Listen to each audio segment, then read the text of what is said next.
hope everyone in the world thinks of me when they jam things up their nose for some reason. Like peas. Just like any sort of foreign object entering your nose, think of Sam. I want to have my legacy to the world. Well, now I will.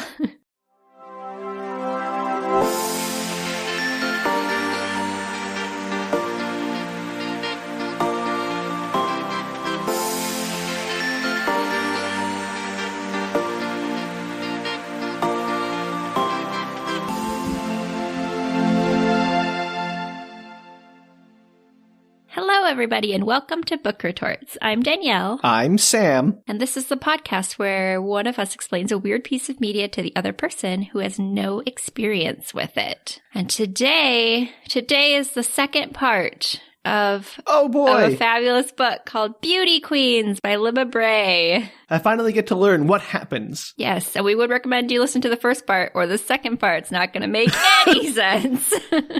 Danielle, please. It's not going to make any sense either way. That's quite possible, actually.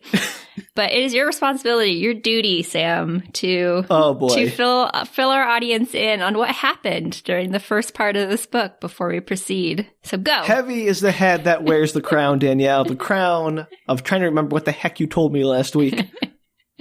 I should have looked over my notes because I'm not sure if I'm going to remember either. Well, blind leading the blind, let's do this. I'll be straight up with you, Danielle. I've got none of the names except for Captains Bodacious 4, more badass and more bodacious, because obviously I remember that one. Wasn't quite what it was, but close enough. Was not Captains Bodacious 4? It's definitely Captains Bodacious 4. More badass and more bodacious? No, something bodaciouser. Oh, I don't remember. I'd have to look it up. Was it bodaciouser? I don't think. All right, well. Either way, that's about the extent of my memory. Oh, also someone called ChaCha? MoMo B ChaCha. MoMo B ChaCha. I was like, is it MoMo ChaCha? That sounds too goofy to be MoMo ChaCha, because that's like just the same two syllables 4 times. But there it is. MoMo B ChaCha. Right, I forgot the B. The B is probably like Brandon or something. MoMo Brandon ChaCha. I think it's more like Brad. I think it's a Brad. You think he's a Brad? I think he'd be a Brad. MoMo Brad ChaCha. Possibility. Well, this has helped no one understand what we did last week, so let me see if I can start at the beginning. There is a beauty pageant. Okay. Hence 1 out of the 1. name of the book about beauty pageants. Beauty queens. Beauty queen. Well, where do beauty queens come from, Danielle? They come from beauty pageants. That's true. I'll give it to you. All right. Saved it. So they're in a plane going somewhere in the Caribbean, I assume, to do the final beauty pageant show. Why is it not in the mainland? I don't know. I don't just know. Like on location somewhere where they never tell us where. Yeah, but this is like an American beauty pageant, right? They're all from the different states, so it's not like a worldwide beauty pageant, and they're holding it not in America. Yeah, it seems close to true. Close to true. No, they don't tell you. Well, there isn't a lot of America that isn't in America, Yeah, Danielle. there's definitely like jungles, so I'm guessing it's south. Cool. All right. But the plane crashes. Oh no, It's lost. The plane crashes on a mysterious island. And one of the beauty pageant contestants who survived, I think like a few dozen survived. Just a dozen. A dozen. A dozen survived out of the 50. Yeah. So, pretty high casualty rate so far. Is her name Taylor? Taylor is Miss Texas, so that is one of she their takes names. the lead. Yeah. So she's the one who sets herself up as the de facto leader of the band of beauty pageant contestants surviving on this deserted island, or presumably deserted island. We'll get to that. Dun, dun, dun. And there's a vote between her and someone else whose name I do not remember. Adina, right? And she's the disaffected beauty pageant contestant who's like, oh, this is stupid. I don't want to do this. Yes. Do you remember why she was in the beauty pageant? To take it down from the inside? Give or take. Yeah. No, I thought that was the trans person. I mean, they're both there to take it down from the inside for different reasons entirely. Adina, her mom, has had like 5 different marriages, and she kind of hates the whole concept of marriage and beauty standards because her mom's really set on all that. Right. Okay. So she's rebelling by doing what her mom wants her to do. And she's going to take it down from the inside to show the patriarchy who's boss. Yes, because that's going to work so well, I'm sure. Because teenagers know exactly what they're doing. Anyway, Taylor hits her up, and her plan is to keep practicing for the pageant because they'll be rescued any moment now, because everyone cares about the lost beauty pageant contestants. In real life, they probably would, but not in this book. Not in this book, which is a very heavy-handed satire of the whole situation. Yes. So some stuff happens on the island. They don't find the radio because they don't bother going back to the plane to look for it. There's a whole bunch of really poor decisions about the survival. And honestly, I was confused a lot of the time here because it keeps going between so many different characters with so many different plots that I can't keep them straight. So I'm not going to tell it to you in chronological order. I'm just going to tell you what I remember happening in whatever order it comes to my brain. That's fair. Go for it. All right. So there's a wave, and some of the beauty contestants get washed out to sea, but survive. Yes. And they get separated, and some of them just eat some berries or fruit that give them hallucinations. Yes. Not sure why, but it happened. And then... Because one of them tried it and seemed fine, so the rest of them ate it. I don't know why that's in the book, Danielle. Oh, because it comes up later. Multiple times, actually. Yeah, okay. So that happens. One of the beauty pageant contestants is definitely gay and is sort of struggling with that amongst all the other people who are very heteronormative and not very necessarily accepting potentially, and they're sort of struggling with that, but eventually they sort of mac on one of the other contestants and they have a connection, which is very sweet. Yes. There was another contestant who is a pop star from a boy band who is transitioning, and they are in the contestant to be like, hey, look at this, trans people can win beauty pageants, so your whole notion of gender is nonsense, which is not a bad idea. Yeah, that's Petra, and then the other characters were Jennifer and Sosie. Great. Just for future reference for the rest of this plot. Wasn't the boy band like boys something? Will be boys with Z's and B as in B, the letter. Yeah. Boys will be boys. Of course it was, because duh. You're going to love some of the second half stuff because there's all these like titles and weird reality TV show things again. Oh, that's the best part of the book. I'm so excited for that. There's also a military installation on the base. Do you remember who it's run by? The corporation. Yeah, so the corporation is what runs the beauty pageant. Right. They're like the dystopian like all the products, mega corp that control, like, what was the one from RoboCop? I don't know. You reference RoboCop a lot and I haven't seen it. It's a great movie, Danielle. I haven't seen it in like 25 years.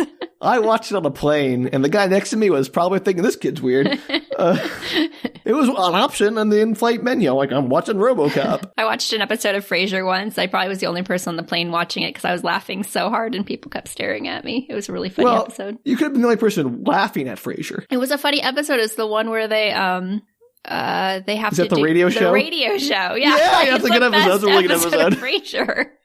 It's one of the best episodes of Frasier. You're absolutely right. It's called like Omnicorp or Omnidyne, whatever. Doesn't matter. I'm getting the one from Terminator and the one from RoboCop mixed up in my head. There's just so many evil mega corporations. Yeah. Basically, it's all the same. They're all evil mega corporations. It's fine. And I'll get to why they have a military installation on the island in a moment when I get to MoMo B ChaCha, who is my hero in this book. But we'll get to him. And so, first things first, some of the contestants stumble across a bunch of makeup that is highly explosive that the corporation has rigged to be an explosive device. Do you remember the name of it? No. Lady Stash Off. Lady Stash Off. Okay, well. It's a hair removal product. I got that, Danielle. The name was not subtle. Nothing subtle in this book. No, which is fine. And at one point, Adina takes over control of the group when people realize, hey, maybe this is more dangerous than we think. We should start thinking about survival. And Taylor at one point is off and kind of freaks out and finds the military base. Sure. Right? Yeah. And she finds like the people guarding the military base and they're like laughing about how, hey, these contestants, they're missing. No one's going to look for them. They've already, called it off because no one cares. And she roundhouse kicks a guard in the head. It wasn't because no one cares. Do you know why they're not looking for the contestants? Do you remember why? What's her face?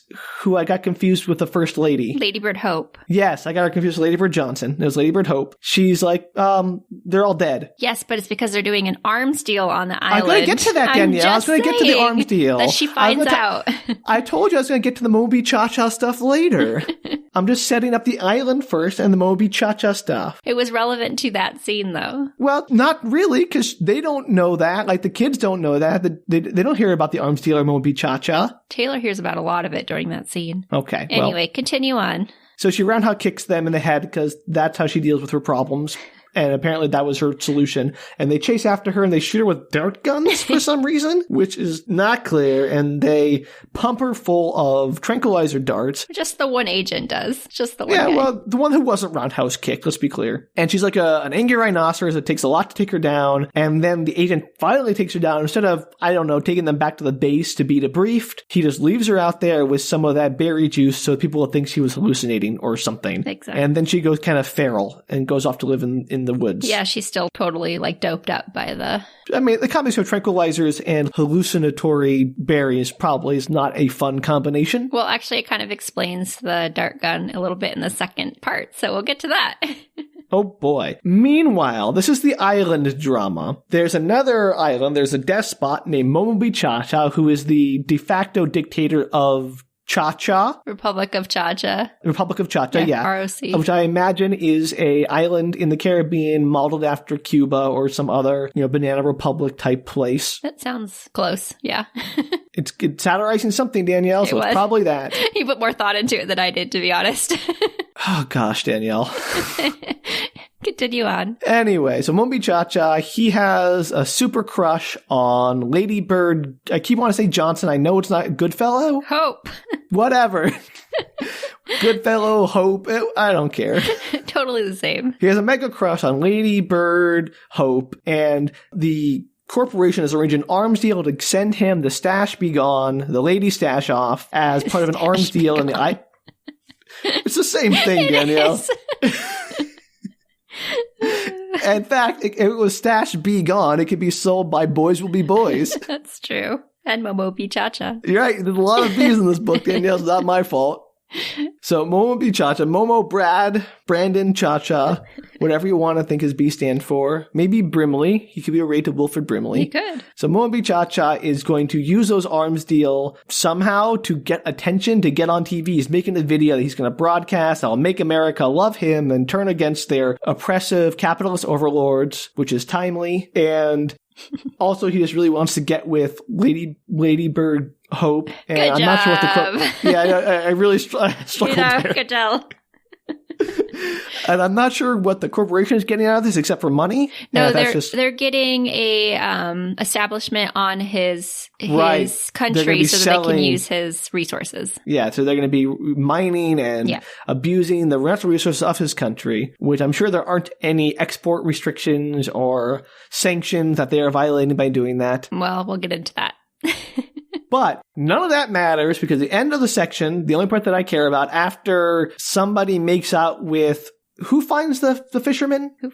There's a fisherman on the island, too. Oh, Mary Lou. It's not a fisherman, it's an ornithologist. Okay, so a birderman. My mistake. So Petra basically has sex with a fisherman, an ornithologist who's Petra, on the island. It's Mary Lou. Whatever. I'm sorry. It's important.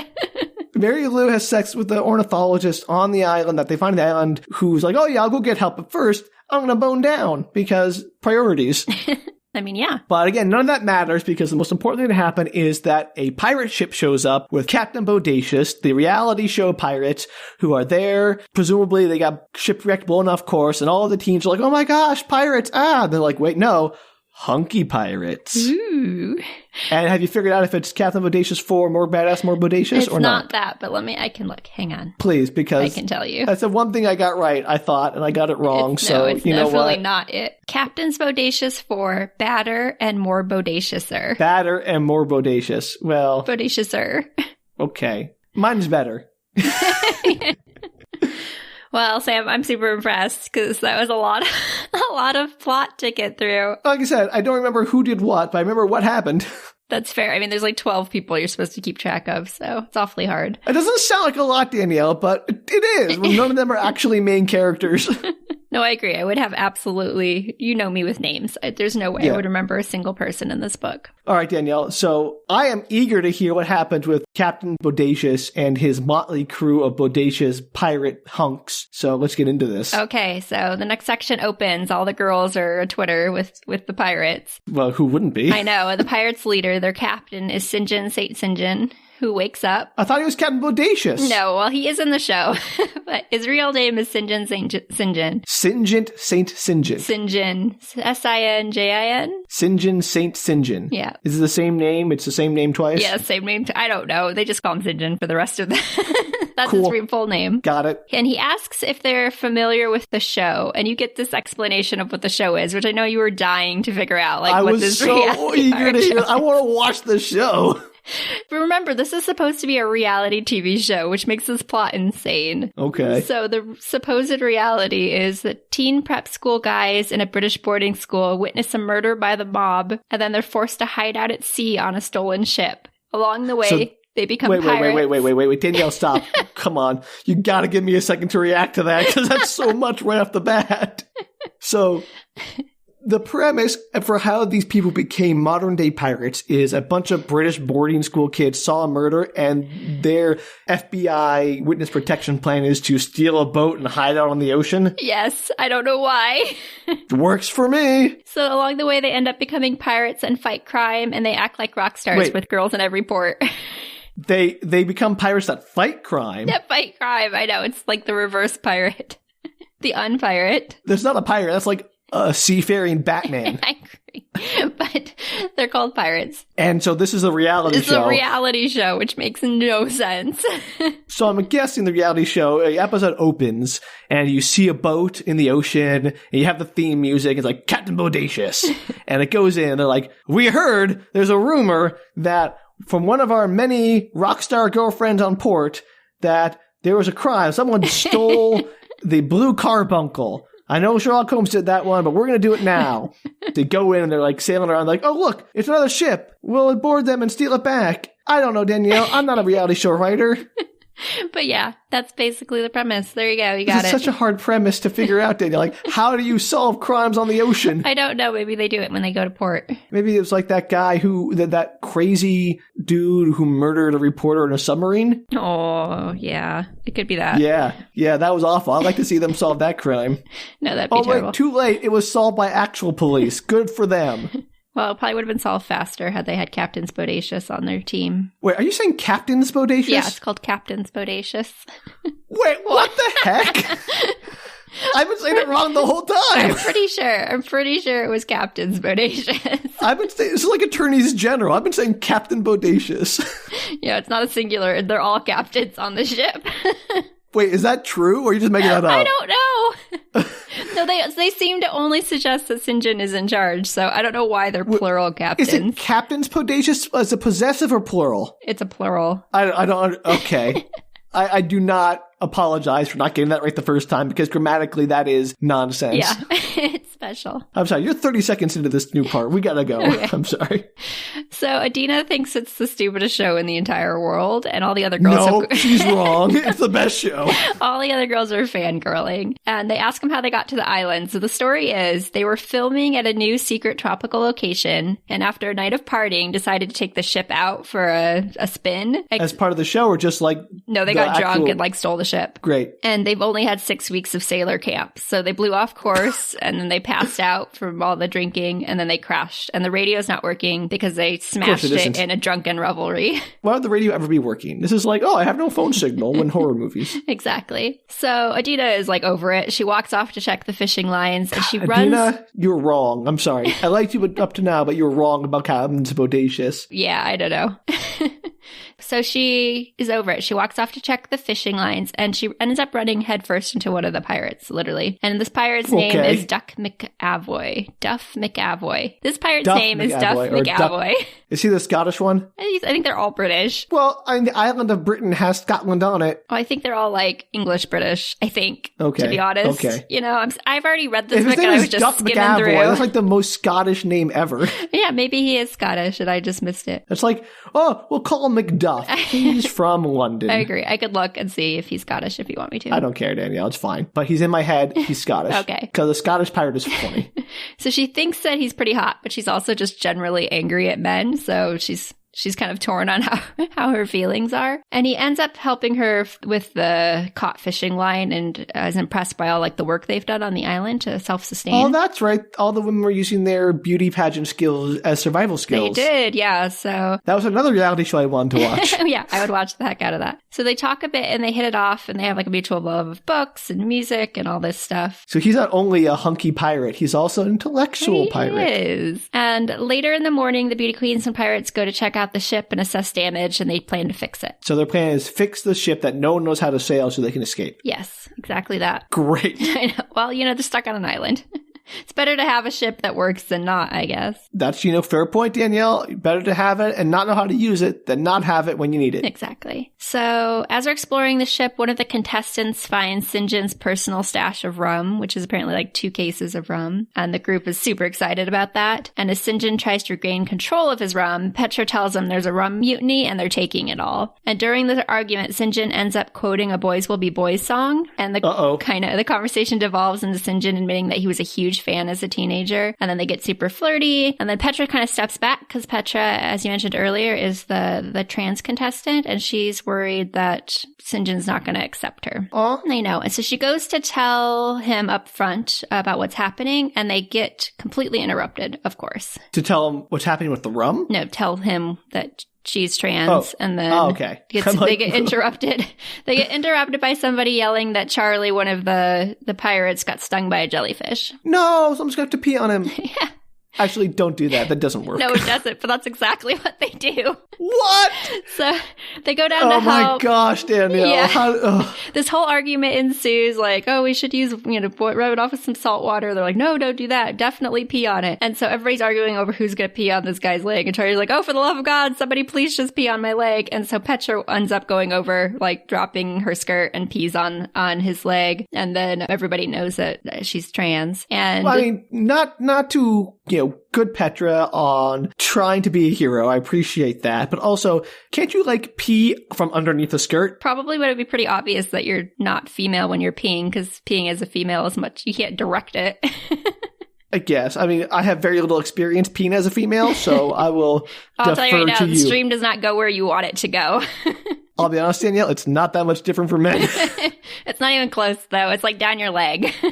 They like to think they know what they're doing with it, but they don't.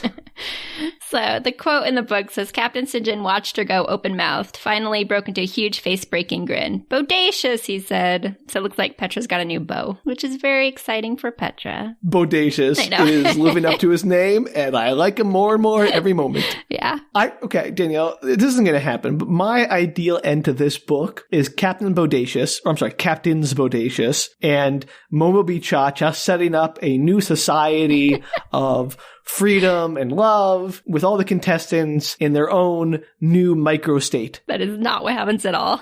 I could guess. No, I didn't think it was going to happen. I said that would be like how I would end this book.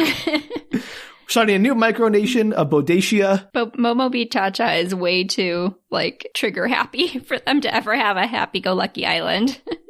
I think he would chill out. Maybe he hooks up with Ladybird Hope. Yeah, maybe. And he's like, just needs a good woman to chill him out. Must be it. So I didn't mention before, but Mary Lou, the one that was into the ornithologist. Right. I keep calling a fisherman because I can't keep this straight. When she comes back, they do their thing. They have their little relationship. She comes back to the girls. You can say they have sex, Danielle. We're all adults here. No, but it's not just that. They all she also they have a connection or whatever. I was trying to be encompassing of her experience with this ornithologist. They have a physical connection, yes. Well, yes, but they also talk and hang out for the day. I don't know. Anyway, Mary Lou comes back. She tells all the girls about him. Everybody's like, you did not find a random stranger on this deserted island. That never happened. Did you eat some of those fruits? Nobody believes her. And they go to look for him and they can't find him anywhere. Uh-oh. I know. So that happened in the previous part and I forgot to mention it, and it is relevant. And you'll like this part, actually. The upcoming part is that Agent Jones is replenishing his dart supply. Oh, right. Yes, the agent who was shooting her and decided to leave Taylor out there instead of doing anything responsible with her. Exactly. And he's dipping them in liquid mine's flour. I'm assuming that the mine's flour is like the flour that's on the crazy bush, the bush that makes everybody basically a hallucinatory dart. It is, exactly. These are the dumbest weapons. They also have guns. I'm not sure why they're using blow darts. I guess for deniability, for their secret op, for the people who shouldn't be on the island. It doesn't make any sense. It makes you wonder who they were planning to use it on, though, because prior to this, the only people there were the military organization. Maybe the ornithologist. Yeah, maybe. Saw some crazy birds on that island. So he knows that there are pirates on the island, and he's basically just exhausted. Like, this is becoming much harder than he thought it was supposed to be. And so he decides not to tell his boss. That's a good decision always. Yeah, and he says in his head, like, I'm going to go and get some information from the ornithologist. So they have trapped the ornithologist. So he kidnapped the ornithologist to squeeze him for information, as opposed to taking the girl he had already tranked or whatever, incapacitated, who knows the other people and isn't just a random bystander? I think they think that the ornithologist is an eco-warrior and so is on the island to figure out what they're doing to it because they're destroying the island. They're using the resources. They're whatever they're doing on it. So his idea was, I'm sick of all these pirates. Let me go kidnap an ornithologist. Well, yeah, but they think the ornithologist is like up to something. Okay, but how does the pirates? He already kidnapped him. There's like the guy's trapped. He has to go. I got it. But how does the thought about like the pirates and the girls have to do anything with the ornithologist? It's nothing. He's just thinking of all the things that he has to do, and this is another thing on his checklist. So he's like, okay, pirates, he's like, man, check. Pirates, beauty queens, ornithologists. Got it. Okay, I understood. I thought there was some connection. Like, I'm sick of all these pirates. I need to go capture an ornithologist. Yeah. This is supposed to be an easy job. Now it's hard. Okay. So the girls back at camp and the pirates have decided to have like a rum party. And didn't they already like have the rum? They have just got the rum. Now they're having the party. Okay. So Petra and St. John get flirty, and then you get this gem, which I thought was funny. Oh boy. One of the pirates explains that he's watched the pageant every year with his sisters, and he says, the best was the time when they did the Night of the Living Beauty Queen opening number, and everybody looked like zombies in sequins. They were pretending to shamble and eat each other's brains, but they still had to smile and shout out their states. You know what? Honestly, I'd watch that. I was about to say, I'm not a huge fan of beauty contests in general, but if they were, I would watch them do that. Yeah, I know, it was good. So the group joins up with St. John, calls for attention, so kind of all separated, and he ends up admitting that they haven't been completely honest. Oh, shocker. I know. So the ratings for Captains Bodacious 4 had been down. He says, marketing says pirates are over. It's all about trolls now. They've got a hot troll show lined up and ready to take our time slot. Trolling on Delaware Beach. Okay, so many questions. One, shut your mouth. Pirates are always in. 2, when they say troll, do they mean troll as in like the Dungeons and Dragons troll? Do they mean troll as in the 70s kitsch toy, now children's franchise troll? Or do they mean troll as an internet lurker who's a jerk? They mean like Dungeons and Dragons troll. Okay, cool. Because it goes on. It says, like, who is going to watch a bunch of trolls getting drunk at clubs and trying to entice college girls to their place under the bridge? I heard goats mentioned too, and that's just wrong. Honestly, I would watch that too. Man, this book is full of great show pitches. Are you listening, Hollywood?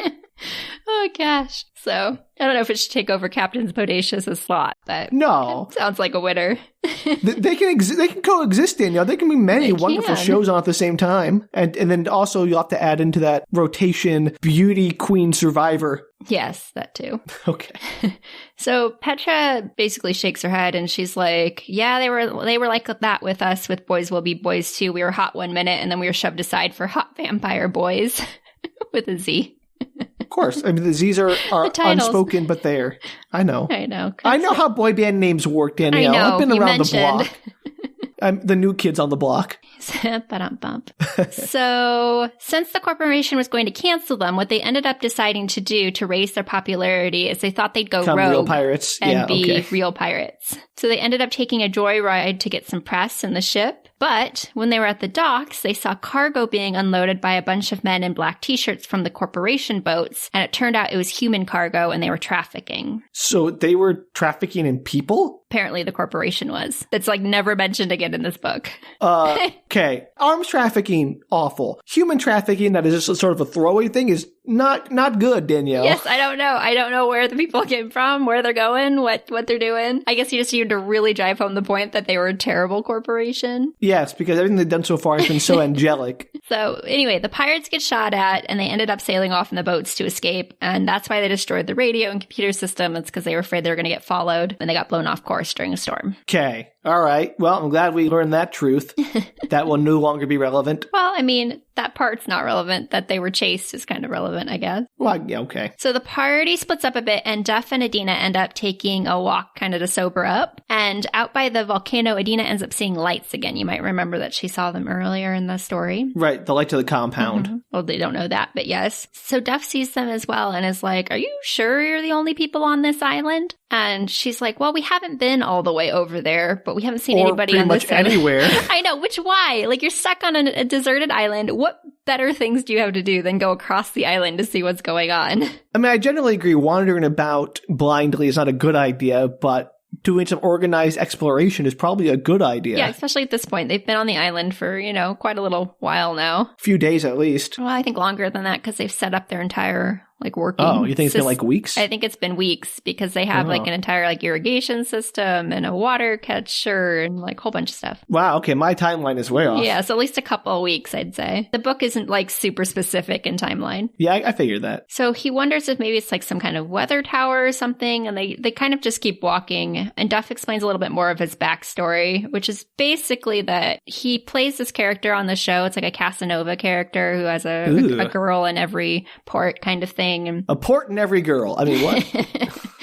And he basically joined the cast because his sister passed away from leukemia, and he kind of spiraled after that and got into a lot of bad stuff. And then he saw the casting call for the show, and she had always told him that he should be on the show. So he kind of took it as a sign and ended up joining. Wait, this show's been around for long enough that they've had multiple This is casts? 4, but Captains Bodacious 4. Okay, fair enough. So at least 4th year, right? I don't know. If it's British, they usually have 10 episode series that last 2 months. Well, every 2 months. Who knows? It's been at least a couple of years, let's say. Okay. This got dark for a light satire. Oh, my sister died of leukemia, so I became a pirate on a goofy It has a TV weird show. mix of trying to be serious and then trying to be way over the top. Yeah. And so she explains her background, her family's history, the issue she has with commitment, etc. They go for a midnight swim, and then they end up going back to the boat to his room to have sex. Of course. Yes. So the next day, there's a crew working on the ship to fix it, and Adina's... Okay, question. I know we talked about this briefly, but aren't all the pirates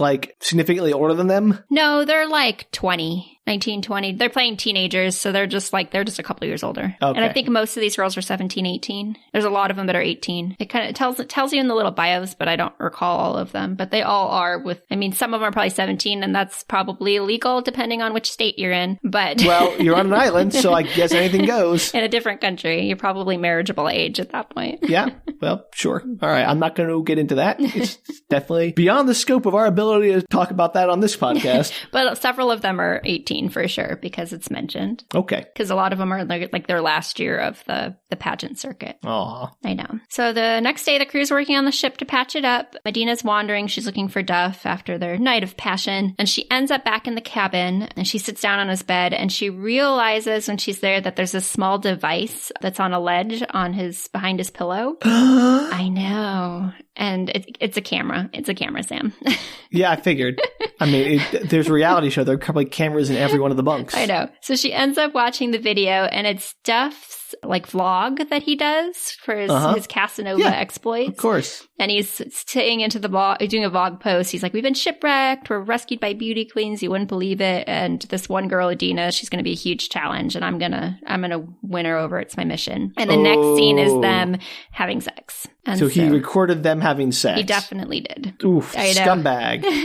So Mary Lou finds her in there, and Mary Lou's her best friend, as you might remember. And I didn't. No, they're friends on they've become friends over the last few weeks. Yeah, I got it. And she's super pissed off on her behalf, and she ends up marching out and finding Duff, and she punches him in the face and lays him out cold. Would you go, Mary Lou? Yeah, Mary Lou, you ornithologist loving badass. So this kind of makes all the couples reevaluate their relationship. Petra and St. John decide that they're totally fine. Jennifer and Sosie, however, don't fare as well. And Sosie, I know, Sosie finally admits to Jennifer that she doesn't like Jennifer as much as Jennifer likes her, and she doesn't want to like continue the relationship just to get her even further down, at the end of the relationship. Lead her on. So yeah, I gotcha. So they break up. Aww. I know, very sad. Poor Sosie. Yes, Sosie. Sochi? Like Russia, where the Olympics were. Sosie. Sosie. All right, fine. Captains Bodacious, Sosie, whatever. So Taylor, meanwhile, you may remember, is Crazy Pants in the jungle. Right, I remember that. So she's been busy in the jungle killing guards and creating traps. So this guard, Agent Johnson, pumped her full of tranquilizer and turned her into a guard murdering badass. Basically, so she's taken down all of these guards that have... Why? He is the worst. I don't know. They all have these black t-shirts that she wears, so they're easy to identify. So she just kills them all every time she comes across them. How does she kill them? Just roundhouse kicks them into death? She's jumped on them and snapped their necks a couple of times. She's done a whole bunch of stuff. She's hardcore. Agent Johnson basically made her into a killing machine. Yeah. So he's the worst at his job of anyone in the world. Yeah, I don't know if he realizes that she's killing guards because she's burying them or hiding all their bodies, so... Oh, yeah, I'm sure they go missing and they just don't even care. Yeah, well, I'm sure they're looking for them in the forest. No, I'm just sarcastic. Of course, they have check-ins. They're guards. I know. But I don't know. She's killing them off. I don't know if he knows exactly who's killing them off yet. Okay. So she's buried some of the weapons she's gathered from her exploits. She's now created, tripwires and trapping pits, and, she's gung-ho because she's a hunter, so she knows all this stuff. She's gone full Home Alone on this. Yeah. And she's also gathered some of that lady stash off that they found in the jungle in the abandoned warehouse area. Well, yeah, you got to have your high explosives. Yeah, so this is her list in the book. She's like, my list, so I can keep organized, is melt jewelry for arrowheads, dig pit, surveillance, construct bows, practice, and she means practice for the contest. Okay. Interview portion, projectile launch, avocado mask, reassemble AK-47, construct bomb, moisturize. I gotta say, I think that's a well-balanced plan. She's balancing work and pleasure in equal amounts. I admire her dedication to her hobbies and her interests. Yep. And I think she has to do. I absolutely agree. Self-care is important. Absolutely. You go, Taylor. So that drugged up darting was the best thing ever happened to you. Yeah, apparently. The next morning, Duff goes to find Adina, and he explains that the producers, that the producers asked him to keep a personal vlog, and he'd vlog about his fake conquests. He obviously didn't have all these real conquests, and it took off. He had never been popular on the show until he started doing this, and he came up with this character. And so he just kind of chose poorly in the moment because he had been so used to doing that, and he made a bad decision, and he's really sorry, and he really likes her, and he wish he hadn't have done that. Okay. They had already left the show, and he was still keeping blogs? Well, they kind of half think that they're still on a reality show, and maybe this is all part of some elaborate plan to it's some Survivor versus Survivor contest or something, so... Oh my gosh, this is the greatest idea ever, Danielle! I thought you would like that one. Captains Bodacious versus the Beauty Queen Survivors. Oh my gosh, I will watch that crossover! You need to watch this channel. This is apparently your channel. This channel was made for me, Danielle. I don't know what's going on.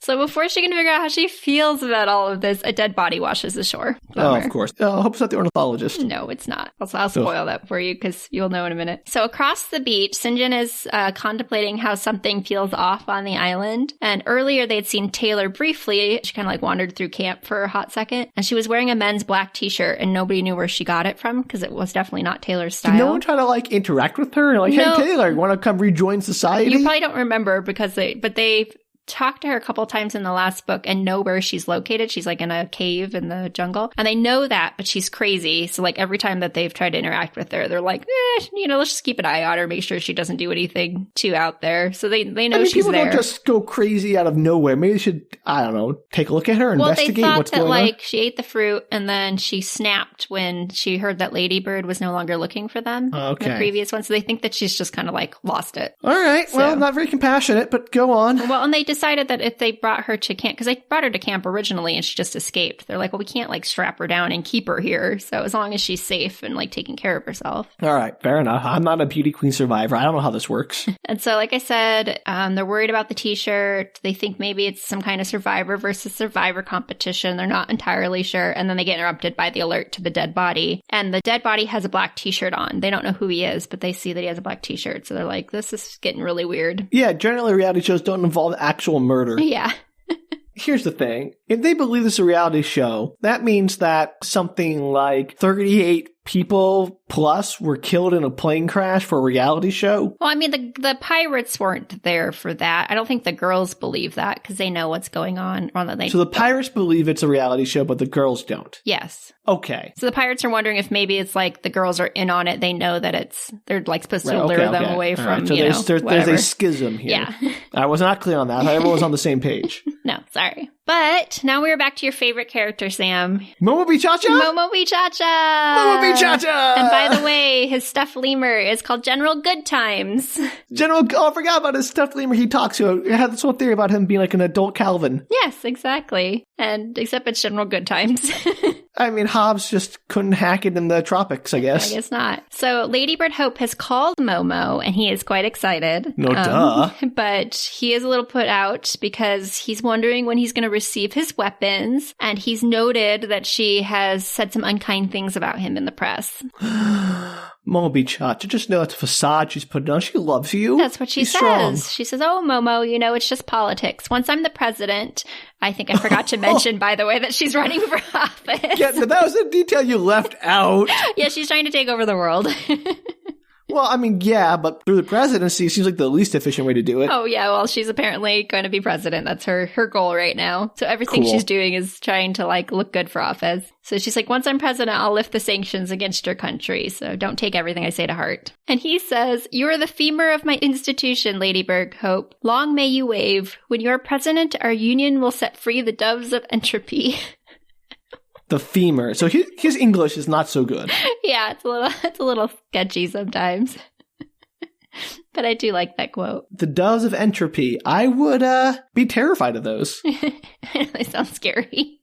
Chaos doves. They're like geese. They come through and everything is disordered. Suddenly, everything is the same temperature. Like mini geese. That's a joke from my thermodynamics fan. Come on a bunch. So he asks when they can reunite again at his hot tub at Camp Peacock. Ooh. So she hushes him. So it's happened before. Yes, she hushes him and she's like, that is a secret. Please don't mention that ever again. Aww. And he pauses. Don't be ashamed of her love. And he says he wants to make some amendments to the agreement because he's in possession of a certain video and he has heard that she might be trying to get rid of him. Oh. So she's super livid. She thought that he had destroyed the video. And he's like, how about a June wedding? So he's trying to blackmail her with a salacious hot tub video into marrying him. Give or take, yeah. Okay, cool. Great. Man, MoMo B ChaCha. I mean, he's not the moral pinnacle of excellence I had him pegged for earlier, so it's kind of hard to love him at this point, but I still kind of do. He's a great bad guy. Yes, there we go. That's it. I love to love his evil. So she points out that obviously they can't get married, and he's like, why not? I'll read it verbatim. Why not is a perfect way to solve all our problems. We'll be like royal wedding, and our faces will be on plates for the peoples to eat from. And we could to have the situation comedy on television, maybe with nutty neighbor who borrows our plunger and makes to ogle the breasts of our daughter all the time. Great. Well, he certainly understands American culture. He likes American TV and Elvis, I figured. Remember? Right, Elvis. Of course. Who doesn't like Elvis, Danielle? Nobody, especially not MoMo B ChaCha. No one with a name like MoMo B ChaCha could hate Elvis. So she basically ends up agreeing. She's like, yes, well, absolutely. We'll do an arms deal, and then we'll secure the rights for the corporation will secure the rights in the ROC, and then we'll plan a wedding. That'll definitely happen. Yeah, I'm sure she is totally being forthright with him about all of that. Oh, absolutely. Because as soon as she gets off the phone, she calls Agent Jones, and she's I thought it was Johnson. No, it's Jones. Remember, he said whatever. It's not Agent Johnson, like Die Hard. Oh. Gosh. Well, I get my Die Hard and my RoboCop and my Terminator all up in this book. So she tells him that she's decided that they're not going to drill for natural resources at the ROC. They're just going to take over the whole country. Well, yeah. Why was not the first plan? I don't know. I think they were trying to play nice with the dictator, and now it's just, harder. Yeah, but why? Because it's hard to, usurp a dictator. Real evil corporations like ChaCha, when they stage a coup, they stage a coup. They don't try to negotiate with the democratically elected governments of the countries they're exploiting. They just assassinate them and instill dictators that they like. Right. Well, keep with it, because we're basically at that point in history. Yeah, well, they should have taken a page from ChaCha's book of evil. ChaCha's book of evil. I mean, ChaCha is one of the evilest corporations to ever happen to South America and other fruit companies, let's be honest. Now we're going to be sanctioned, Sam. Come on. Facts, Danielle. They can't silence the truth about how awful those companies are. No. I mean, I think that's no, I can't common eat bananas knowledge. Anymore. Well, not ChaCha's. Anyway, so... Sorry, everybody. This got real. It's okay. This book gets real sometimes, too. So basically, obviously, MoMo B ChaCha is a threat, and he'd be better if he was just eliminated. But she wants to use it as a PR move so that there's, one, no question that he's a threat, and the world will be on her side. And two, they can take over the country, and they'll basically, thank her for it. They're going to try to use it as hey, look what we did for you all. Kind of. But they need him to do something so heinous that they can take over the country. And it's not, people will celebrate when he's dead. Right, okay, got it. So the plan, the something so heinous, is killing a bunch of beauty queens live on TV. Yeah, I guess. I mean, it's not a good thing, that's sure. So she orders Agent Jones she's like, it's time to bring the girls in. We'll say that we found them. We'll film the rescue. We'll stage the pageant right here on the island or right there on the island. She's not on the island. And so they're going to do it on the island that they're doing the arms deal on. While the arms deal is happening. And so Momo will be on the island. And then before the crowning of the new Miss Teen Dream, the corporation agents dressed up as the ROC soldiers will leap out and kill the girls on live TV, and they'll kill Momo during the bloodbath, and everyone will just rejoice that he's dead because it'll look like he staged it and got killed during the fight. This is the most convoluted plan. I know. The corporation, it's just, it has its ambitions, and it tries to find the most circuitous ways to achieve its ambitions. Well, she's promised, she wants high ratings. She wants it all, Sam. She wants everything. She wants high ratings on her beauty pageant and to take over the world. I just don't think the public going to be oh, you found those, crashed, barely alive. I mean, there's only 12 of them left, so it's not going to be a heck of a big pageant, right? It's no, and she's only Montana and Texas are represented. Everyone else going to be mad. And then there's going to be we just rescued them, and the next day we're making them compete in a beauty pageant. Yeah, we're not even taking them off the island they've been surviving, crash. We're not even taking them off the island they've been marooned on. I'm 100% sure they'll spin it so that the beauty pageant contestants are oh, we wanted to do it. We begged that we could do it. Yeah, okay, but no one's going to believe that. They're going to see it in their eyes. Like that guy who, what did he do? Morse code blink out a message when he was being forced to make a propaganda video after he was kidnapped? Yes, just like that. As a POW? Yeah, they're going to see that. They're going to see that happen. You'll see what happens. That's exactly what happens, Sam. Great, okay.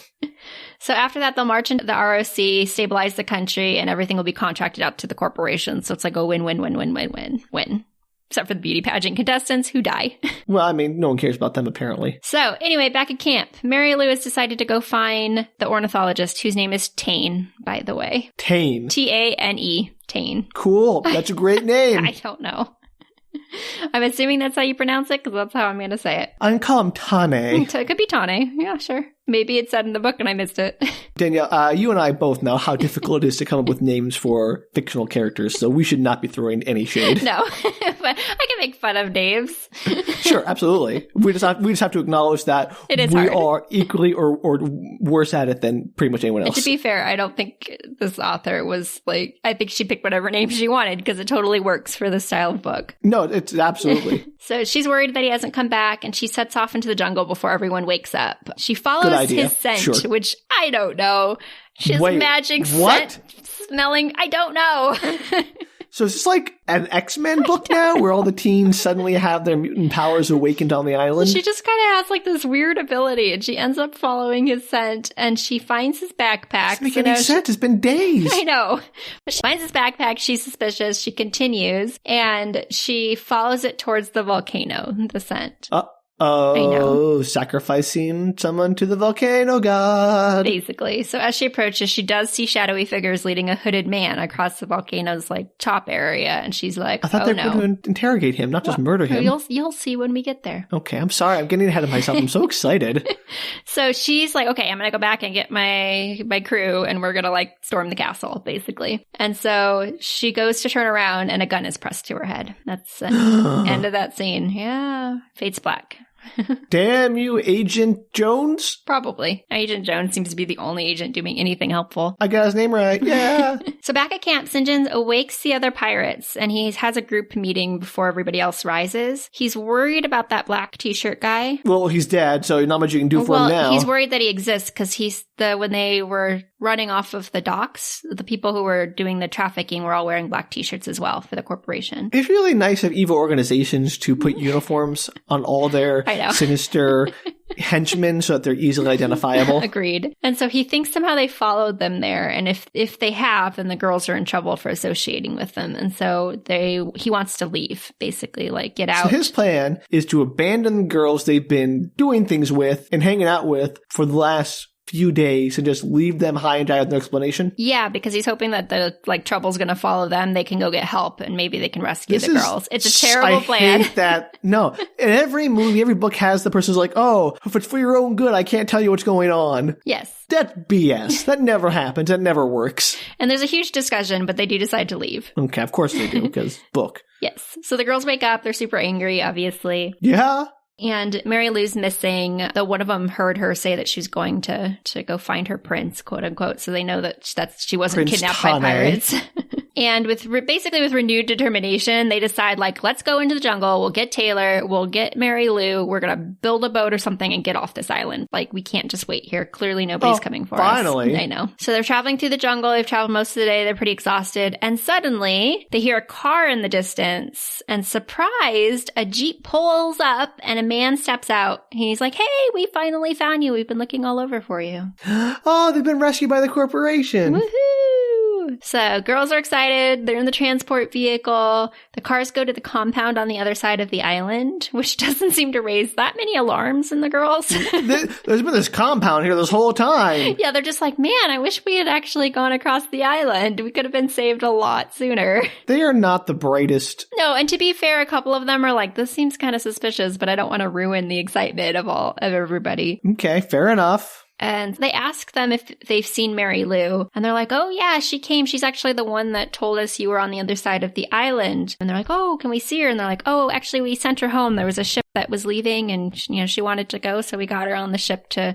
How sail convenient. off. And Adina's like, that does not sound like Mary Lou. Like, she wouldn't just randomly leave them all. Yeah. And, the agent offers some showers. He's like, oh, if you're anything like my daughters, you must be dying for a shower. And one of the girls is like, oh, you have daughters? How old are they? And he's like, oh, they're 14 and 16. And they wanted to see pictures, but he said he didn't have any. He had a new wallet, and they were in his old wallet. Because phones don't exist on this universe. Apparently. So after getting cleaned up, they have a video conference with Ladybird Hope. And while they're... Not their parents, not their families who are worried about them, but Ladybird Hope. Yep. And while they're very excited to be talking to the one and only Ladybird Hope, founder of Miss Teen Dream Beauty Pageant. And the corporation, I presume, CEO. Probably.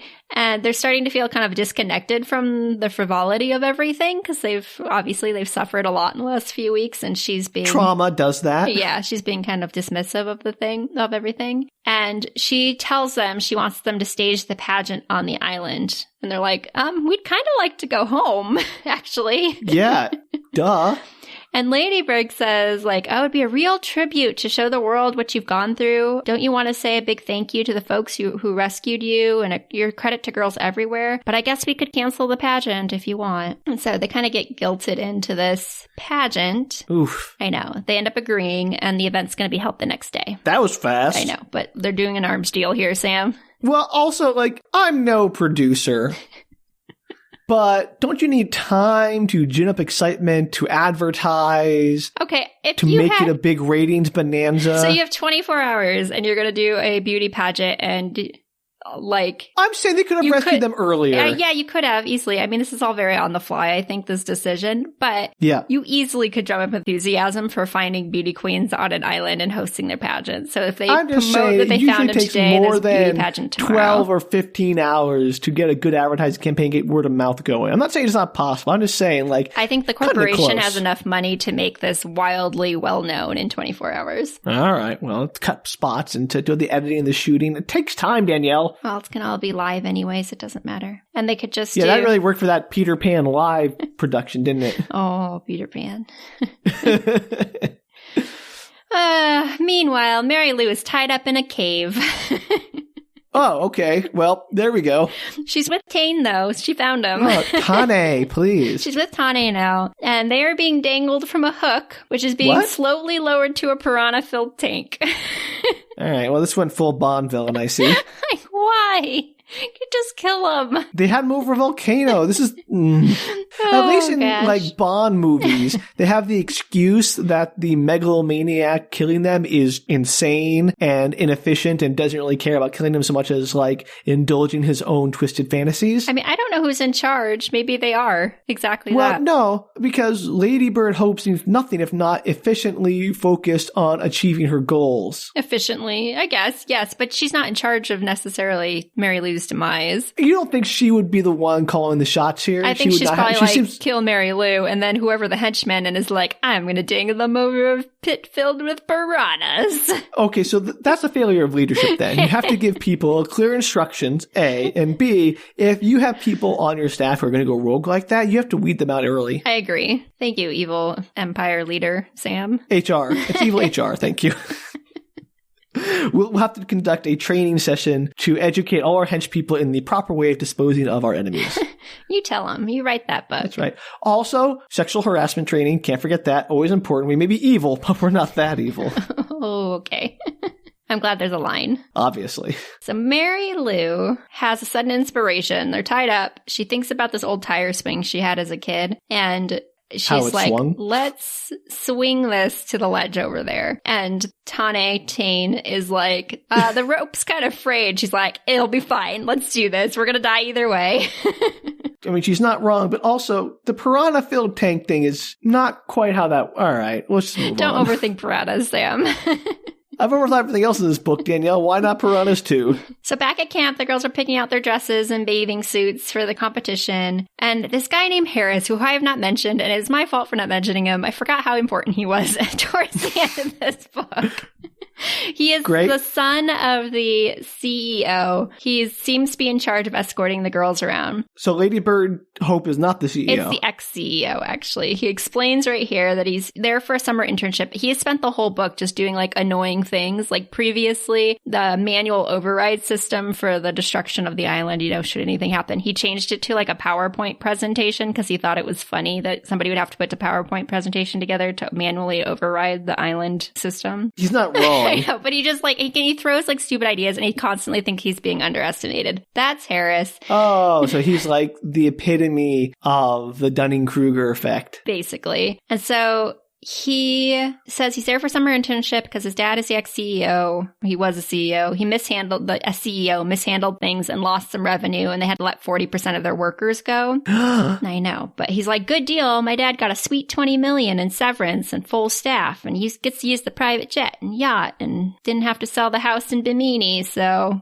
We're doing great. It's not satire if it actually just happens in real life all the time. I know, and Jennifer is, like, super pissed off about this. She's like, my mom was one of the workers that was laid off, and she got 1 week of severance and no health care. Yeah, well, welcome to the American corporate system. I know. Terrible. It was terrible because it was true. Yeah. And again, that's not satire. That's just a mirror to society. It sounds like satire, and it sadly is not. I know. That's the saddest part. So Dina overhears one of the black shirts walking by that mentions Tane, and she gets kind of suspicious. And I like how that's his official name now. I don't know.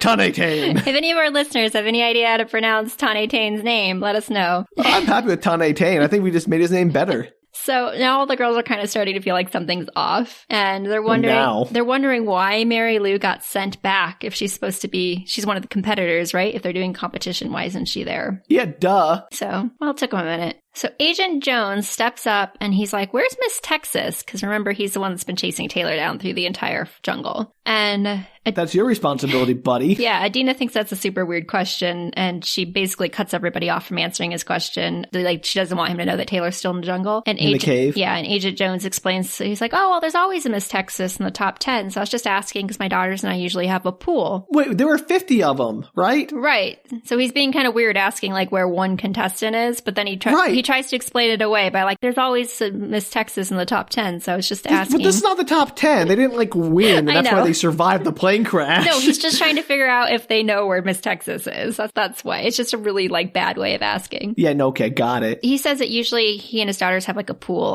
on Miss Texas in the competition. That's why he was asking. So Adina asks if his daughters are going to be watching tomorrow, and when he says that they will, she's like, oh, what were their ages again? Was it 15 and 17? And he's like, yep, that's right. But that's not what he said earlier. I know, 14 and 16. Right. And so now... This guy sucks. I know. So Dina... Every agent knows how to keep their lies straight. Gosh. Yeah. So Dina's like, Taylor didn't make it. She got bit by a spider. And he's like, oh, that's a shame. And as far as he knows, Taylor's back at camp because he doesn't know that she's made her like home in the jungle. Right, of course, because he is the most incompetent agent of a sinister organization ever. I know, basically. And so all the girls kind of have this hushed conversation about like, okay, something's definitely not right and we need to figure it out. So they decide to sneak out and find out what's going on. So they go back to the door where they entered earlier, which was like the volcano's secret door, because everything is stored inside this like dormant volcano. Why is there always a volcano? I don't know, because it sounds good. They're on a deserted island.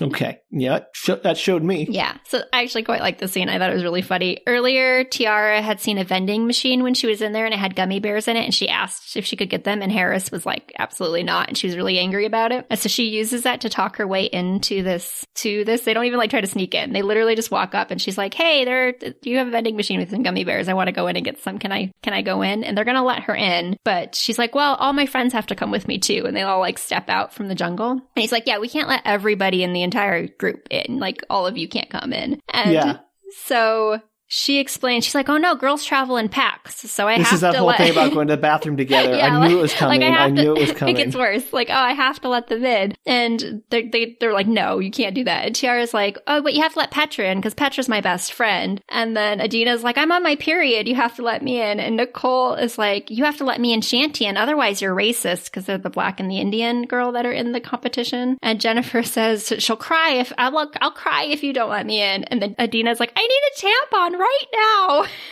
Oh my gosh. Guards let everybody in. This does nothing to advance the cause of... I know, but it was still funny because it was like playing on the idea of like womanly issues.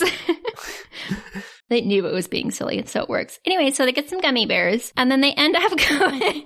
they really just want to get some gummy bears. The whole thing was just to get some freaking gummy bears. They go back and they're looking for the 5th floor, which was mentioned briefly when they were taking the tour earlier, and they weren't, like, it was the one place they weren't allowed to, like, see during the tour. Why do they always do that I don't know. Books? Like, oh, and the forbidden floor, you must never go there. Okay, we're obviously going to go there. Yeah.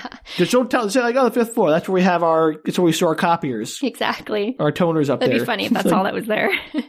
Why do you have to make it like some big mysterious thing? You just know people are going to go for that stuff. Exactly what they did. So they sneak in, they go to the 5th floor, and they are stopped in front of the secret lair. They are stopped by Harris. And Harris, like, for once in his life, is like, you know what? You guys are much savvier than you appear, and I am not being fooled by you. And then Nicole ends up spraying him in the eyes with a can of hairspray.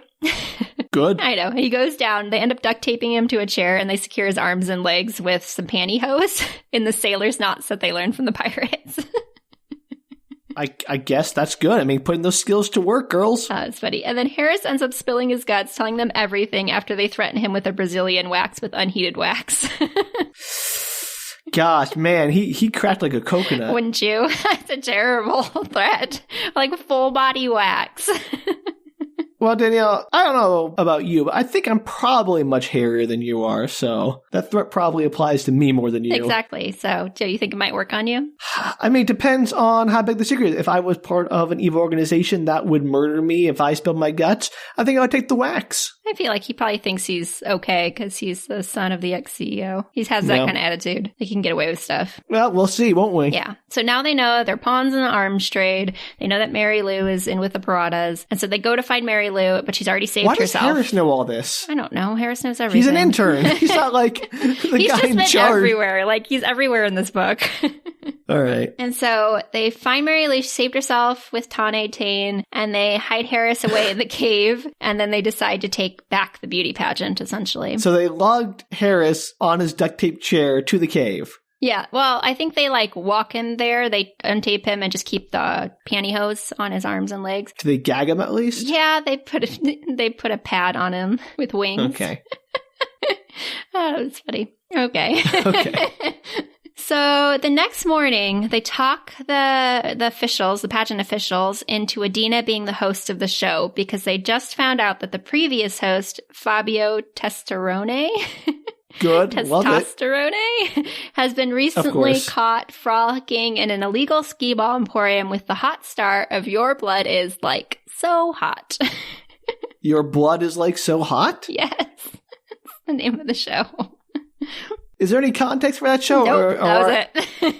So I'm wondering if it's a vampire show. I was about to say it's either vampires or they are sexually attracted to blood. Or it could be or they literally heat people's I was gonna say they literally heat your blood up to make you suffer and then put it back inside of you. Yeah, I don't think it tells you. Sometimes the author has little footnotes on like all the weird stuff, so it's possible there was a footnote I didn't read. I kind of like the phlebotomists who are aroused by their work. I'm sure that some phlebotomists are. I don't know if that's okay. I'm just saying. It's a possibility. There's got to be at least one. Does there gotta be? They have this plan in place. It's going to take place over the dance number that involves stealing Momo's yacht. I skipped something. I skipped the fact that they took one of the contestants who's supposed to be in the show, one of the handful of contestants they have left, and took them out of the show to make them a host. Yes, they did. I don't know. What? They talked them into it. I don't know how they did it. It's just a throwaway comment, and so Adina is in charge of something because it makes sense to the plot. They could just make Agent Jones the one in hosting. Why? Well, Adina's quite good with her hosting ability. She did it earlier. But they don't care. They don't care if it's a good host or not. They just they need her in the show so she can be, Danielle, this is falling apart here at the end.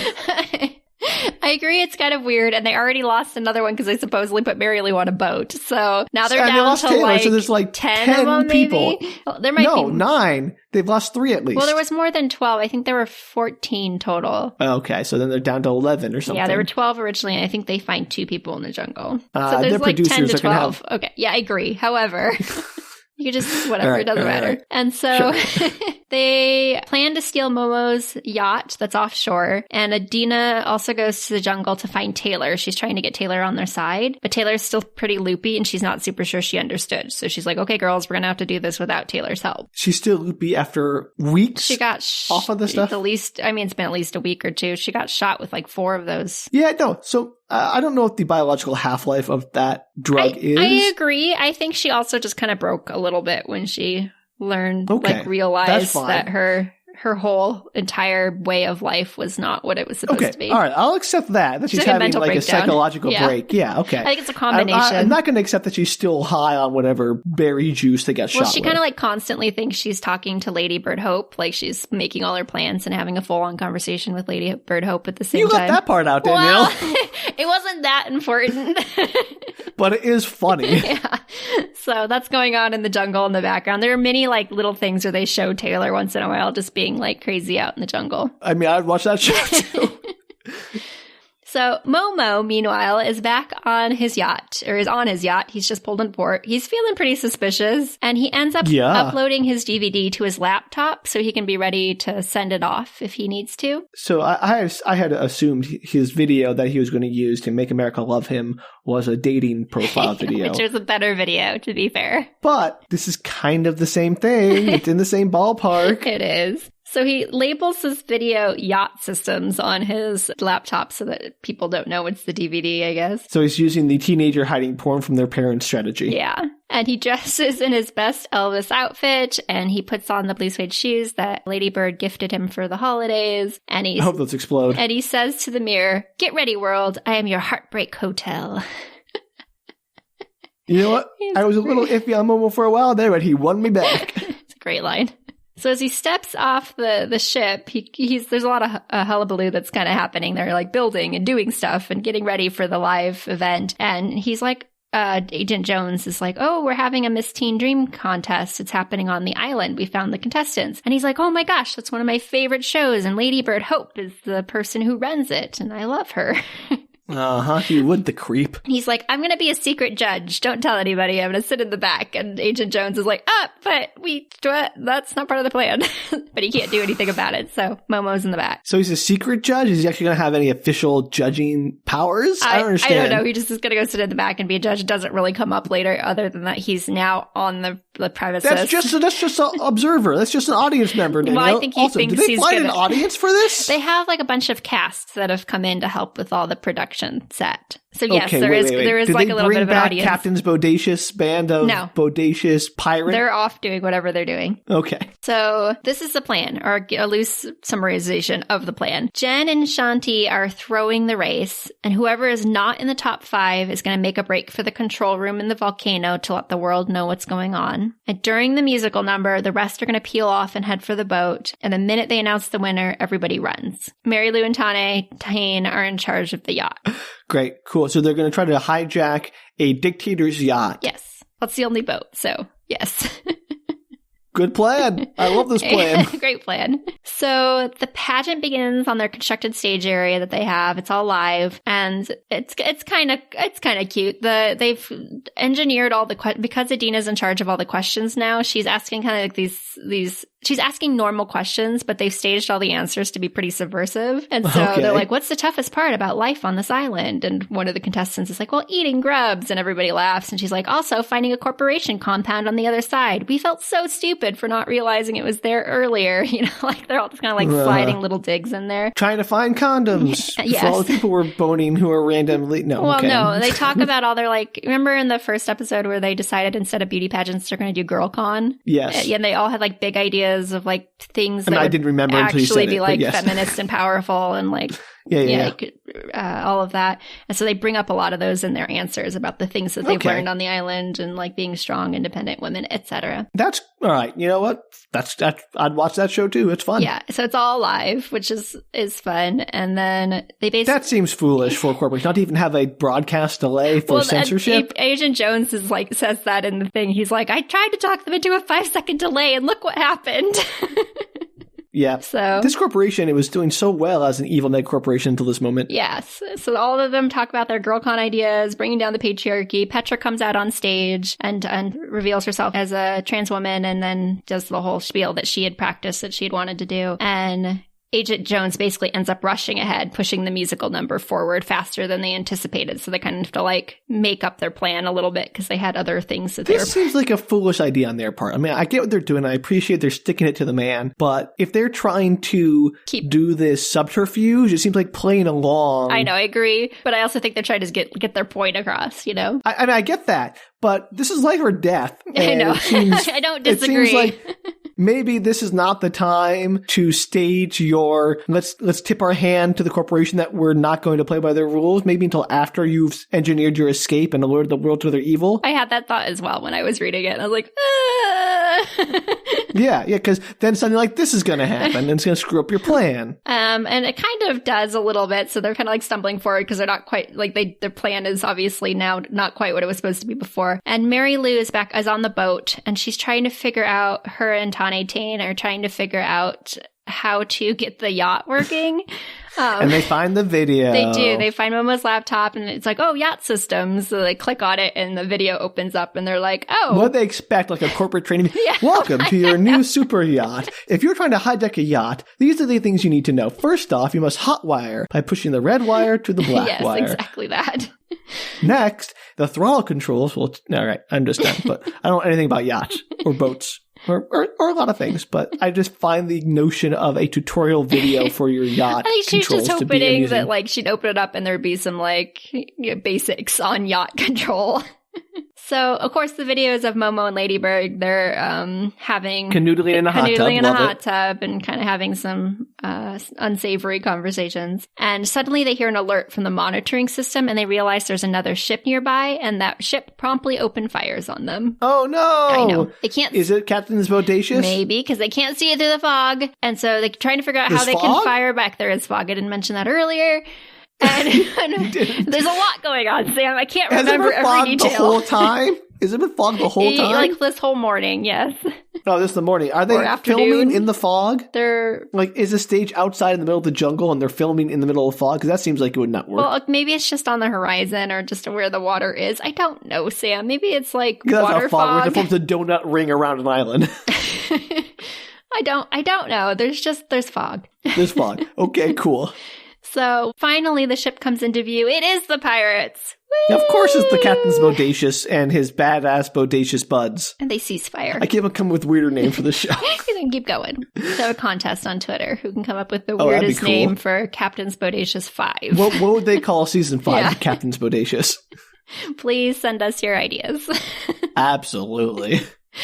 So during the dance number, they end up shooting off a flare gun that they recovered from the underground lair, and it sets a palm tree on fire and kind of starts some chaos. Sure, why not? Yeah, Agent Jones then immediately begins Operation Peacock, and the fake ROC black shirts come on stage to kill them. But everything basically immediately stops when Taylor suddenly appears. And she sends forward a statue, which she's been creating in the jungle this whole time, and it is beeping, the statue that she's created. So what do you mean sends forward? Is it like under its own... It's got like little wheel things, so she just kind of like pushes it into the middle of the stage. And I thought she had used Kabbalistic magic to bring it to life. Yes, that's what happened. I mean, maybe at this point. I would not put it past this book. That'd be cool. So the statue's beeping, and Taylor is, like I said, still a little crazy, and she does her acceptance speech on stage, like she's won the contest or something. Well, I mean, you might as well have. I know. And everyone dives for cover, and the statue like explodes everywhere. So the girls take stock. They've all survived, and they start taking out the guards. They're trying to run towards the compound and the yacht, respectively. And they're stealing guns on their way as they take down the guards. And MoMo, meanwhile, has been blasted with a bunch of bullets, but underneath his Elvis jumpsuit, he had a bulletproof vest on. Like any good dictator. Right, so he survives, but unfortunately, General Goodtimes doesn't make it. Not the stuffed lemur, I liked him. Oh, no. Oh, he's gonna be pissed. He's very angry, and Harris has now escaped from the secret lair, but he's promptly eaten by a snake almost immediately. Wait, what kind of snake would be big enough to eat a human on this island? Giant snakes that keep coming up. The one that exploded when it ate the I forgot about that. And then I forgot there were weird giant snakes. Like, who tried to build a base on this island and then hold their arms together? This is the corporation is getting more and more questionable with every moment. Agreed. So Adina makes it to the shoreline and she sees the pirate boat and she runs into death, like fairly literally. But before they can make any headway, MoMo B ChaCha steps out and is blaming her for the death of General Goodtimes. Sure, that makes sense. Because she's one of the contestants. Yeah, I know, but they weren't the ones shooting bullets. No, but he doesn't quite know what's going on yet, so.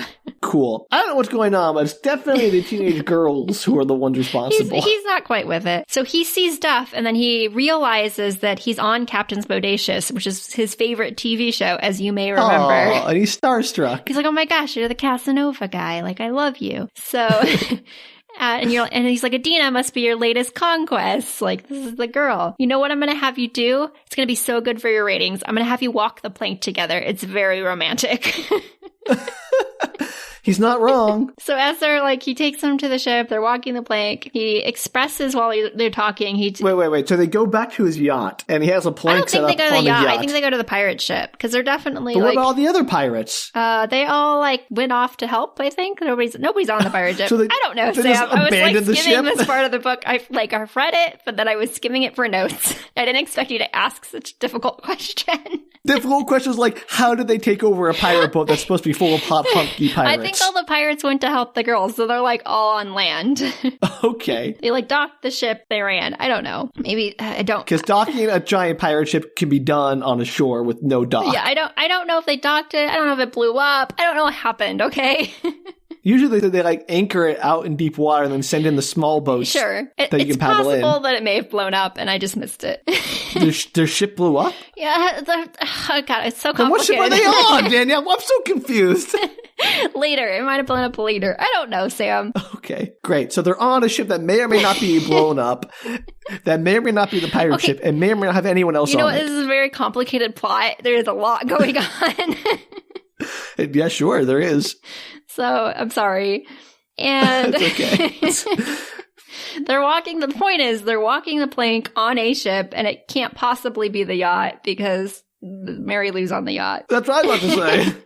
So it must be the pirate ship or something. And so he's basically talking about how he's going to be soon reunited with Ladybird. He's very excited. She's the one who arranged the arms deal, and that's why he's on the island. And Adina has a sudden brainwave. She's like, oh my gosh, she's behind everything. Yeah, think. Right. And so she tells him that, like, okay, she's the one that's behind all this, and she's the one that is trying to frame you for murder, Momo. And he's like, absolutely not. Ladybird would ever do that to me. She loves me. Yeah. But she talks him into going to the compound because he's like, she's there. She's there. She's running things behind the scenes. Like, let's go to the compound and we'll clear up this misunderstanding. Why did he just push them off the plank first, then go to the compound? He doesn't know where the compound is. Ah, well, got me there, book. Yeah. So, meanwhile, Agent Jones is trailing Taylor, intent on getting her this time, I guess. He's decided she's like... before, it's like, well, whatever. Well, he's decided, like, she's the symbol of all things wrong in his life and all the problems with the beauty queens. So he's trying to sneak up on her. It's all him. He did it to himself. He did it to himself. And she ends up hitting him with a few darts that she's made from a blowgun that she's dipped in the mine's whatever flour. No, I figured. Yeah, this is a turnabout. So he goes down. They make it to the compound, as well as several pirates and beauty queens. Like, everybody's at the compound, basically. And they're, good. They're having a mass... Yeah, they're having a mass conversation. They're like, Ladybird is behind all of this. And suddenly the screen in the conference room that they're in, trying to get word out to the world about what's going on, the screen pops on and Ladybird is there on the screen. Yeah, of course. She's going to have her big villain monologue before the end. 100%. So Agent Jones then appears, and he's like super high from the mind flower poison stuff. Good old Agent Jones. Yeah, so he's just kind of like wandering. Competent as always. He's wandering the room being insane. And Momo and her have a heart-to-heart. And she's like, yeah, I'm definitely not into you. And she goes, see, if I'm going to be the leader of the free world, I can't be seen canoodling with the crazy dictator of a country we're about to go to war with. Which, fair point. And then she asks him if he's wearing the special shoes that she sent him. And he's like, yes. I knew they were explosives. And she models them. And then she sets them off, and they're definitely supplied with electrical current, and he convulses and dies. Oh, so they're not explosive. They just shock him to death. They shock him to death. Poor, sad MoMo B ChaCha. That's such an ignominious death for him. I wanted better for him. I know. It goes on a little bit longer in the book, but it is very sudden. Well, sad day. You'll always live on in my heart. You and Captain Lemur, whose name I forget. Good Times. General Good Times. There it is. That sounds like a children's restaurant, like a Chuck E. Cheese competitor. Right. Welcome to General Good Times. Not specific good times, General Good Times. That sounds like exactly what that would be. Good call. Come and enjoy our non-specific pizza of generally good flavor and our generally good arcade I don't game. think that they would go on that route. I think that General Good Times would be like a military figure, a cartoonish one. Oh, that's right. Did you think that General Good Times was like generally the Lemurs having good times? I mean, he was having better times than... Is that what you thought General Good Times meant? No, I knew he was like a general. Okay. I got that. I'm making a pun, Danielle. There for a minute. Danielle, I know that he was like the general for the crazy dictator. I'm saying that'd be a better name for a kid's restaurant that was called General Good Times. You could go there for some generally good times. Yeah, but I feel like that their mascot would definitely be a general. I don't know. I think it'd be funnier if he wasn't. Right. But children's restaurants are not... Like, they're not meant to be punny. They're just like... It's for the parents, Danielle. Yes. You think parents go to Chuck E. Cheese because they love it? Because it doesn't have any puns? No. It's for the cheap pizza. Possibly for the adults too, Danielle. Throw a few puns in there. Maybe a burlesque show. I don't know. It's not... Chuck E. Cheese is not as scary as it used to be when I was a kid.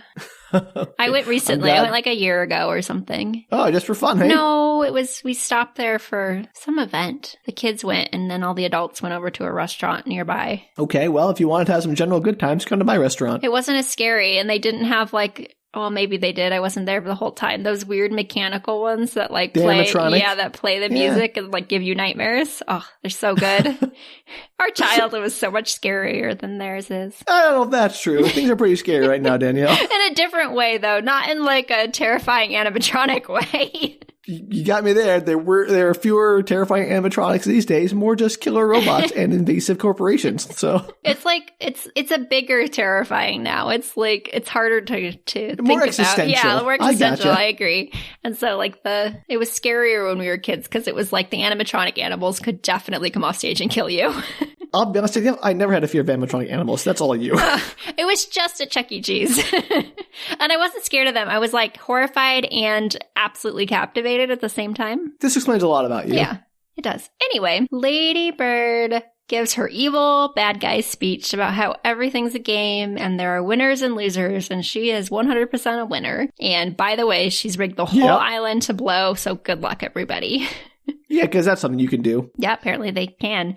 And their deaths will not be in vain, as it's going to launch her towards her presidency. So, sure. bye. That's how that works. So countdown begins, and Agent Jones, in his loopy self, murmurs something about a manual system override. Gotta put together that PowerPoint. And so, they all have to create a PowerPoint presentation. So they decide to do it on the atrocities of the island. And so they let it play. How long do they have? They have a couple minutes. And so they put it all together. I forget how long it is. It's actually quite a long time. They let it play to override the system. And they do override the system. But just as it finishes... I have some questions about this override mechanism, Danielle. It's such a, cliffhanger. Just as yeah, it I know. I'm going to interrupt the climax of this awesome explosion thing to talk about how can a computer recognize one PowerPoint is good enough for could they just put an empty PowerPoint into there and just done over? Yeah, that's a terrible system. I don't think it has to be a good PowerPoint. I imagine you could just have 3 slides and call it good. Or none. You could just send a PowerPoint file. It's a PowerPoint file. There's nothing in it, but it works. This doesn't make. I want to know how. This override is better. I had the exact same thought. I do not know how it works, Sam. All right. Well, now back to the actual interesting part of this book. So just as it finishes, the volcano goes off. Right. Okay. So that's how they rigged it. Kind of. And they all run. So they make it to the yacht. They do survive. And it turns out the volcano didn't actually blow. It was just the storehouse of Lady Stash-Off that had exploded. Why didn't they just run to the yacht in the first place? Because they were trying to tell the world what was happening or something. You can do that when you're still alive on a yacht, Danielle. Yeah, they do. I don't know. Sam, I don't understand the plan entirely, okay? It's a confusing book. Because, it seems like their override did not work because the Stash-Off still went off, which I presume was the explosive they had rigged the island with. Yeah, but I think there was, more going on. There was just a lot of fighting and stuff going on, so something triggered the Lady Stash-Off, and it just happened to be, or something went wrong during the override. Who knows? So they had enough time to make a PowerPoint, but not enough time to run to the boat. Yes. Until after they made the PowerPoint, and then things exploded, and they still had enough time to run to the boat. Yes. So most of the compound's gone. This timeline is perfect. And they're all resting, and then Shanti points to Momo's laptop, and she's like, we've got one more thing to do, y'all. And meanwhile, Ladybird is doing a live interview about the tragedy on the island, but she's interrupted by a call-in, and it's a live feed, I assume from the yacht. And it's because that's how that works. And it's the girls, and they tell them that, well, we're on vacation, but we're leaving you with a PowerPoint and a video. Don't give them the terrible PowerPoint you made to stop the override. That's not, no one's that's how you lose your case. But the PowerPoint has all of the infractions that So they had enough time to document everything into a PowerPoint. 100% they did. This countdown must have been an hour or 2. Yeah, it was a long time. I could look it up, but I'm not going to. They could just walk to the boat. Okay, but then they wouldn't have a PowerPoint to share on public, they can national make a PowerPoint television. on the boat. I mean, they could just make a video blog about this. Agreed, but that's not how it works. Anyway, finale is the highest rated Miss Teen Dream pageant ever. Everything's blamed on Ladybird, and the corporation basically gets a slap on the wrist, which probably seems true to life. Yeah. And the epilogue is filled with all the amazing stuff that the girls went on to do. The end. So it had a Animal House post thing where it's and Adina went on to become the head of her own line of something or other. I think she was the youngest Pulitzer Prize winner ever or something. Okay, well, there you go. Well, that was a book. Oh my gosh, that was a book. There was at once not enough and too much in that book. There's so much. You should try writing notes for that. That's the hardest thing to write notes for in the entire world. Danielle, you have no one to blame but yourself for this. Okay, I could not read a book about beauty queens stuck on a deserted island and not take notes for it for this podcast. I mean, I agree. This was the right choice to make, Danielle. It was insane, and your ambition is admirable. Thank you. I appreciate that. I, however, still have many questions. You can try. I can try to answer them, but no guarantees. You don't have the answers. I already asked you, Danielle. You didn't have the answers. Okay, good. I want to know more about this PowerPoint. I want to know more about Captains Bodacious. One, what does that mean? Captains Bodacious. Please, I need to have the grammar of that name explained to me. But also, I just want more Captains Bodacious in my life. I want to see season 5. You, everyone out there, please write in. Tell us about season 5. What would the title be? What would the episodes be? What would the premise be? How do you go from Captains Bodacious rescuing beauty queens on an exploding island and bringing down the corporation? How would their next season top that? Yeah, it's impossible, but I would love to hear our listeners' takes on I don't think it's impossible. You do. I think there are people out there who will have the answer, and I want to hear that answer. Yeah, I would have some faith, Sam. You go. I believe in the unending creativity of people on the internet for all sorts of things. And this is definitely one of them. So give us a shout out. You can do it at bookretorts.com. Yes, or you can find us on Facebook, Instagram, or Twitter at bookretorts. So until next time, stay bodacious and bye. Take care, everybody.